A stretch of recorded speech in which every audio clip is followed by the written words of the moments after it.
The boy was startled awake by a vulture. He stood up and looked around, realizing he was on a 1,000-meter-high cliff. He called out for his father, but no one answered. The last thing he remembered was hunting with his father when a yak suddenly attacked and knocked him off the cliff. He had grabbed onto a rock, but it crumbled, and he fell.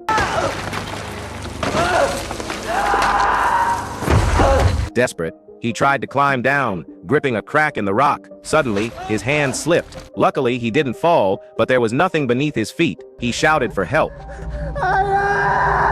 Then, the sky opened up, and heavy rain poured down. The rocks became dangerously slick. He lost his grip with one hand, but his will to survive kept him holding on. Suddenly, he saw a flood rushing below. He realized this might be his only chance. He tried to jump, but it was too high. After hesitating for a long time, he finally built up the courage and leaped. When he opened his eyes, he was still alive, but his leg was broken. Gritting his teeth against the pain, he crawled to a nearby puddle and drank muddy water to regain his strength. Then, he wedged his leg between two rocks to stabilize it.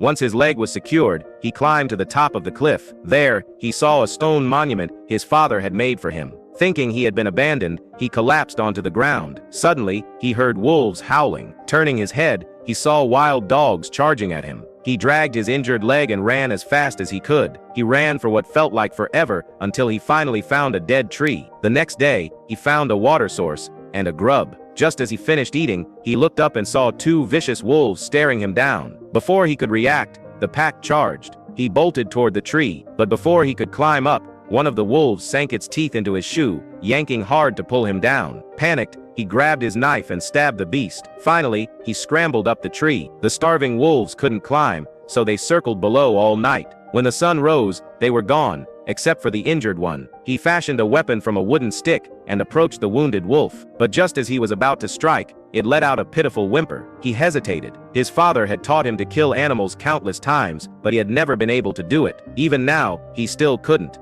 He couldn't bear to leave the wolf behind, so he tied its mouth shut and took it with him.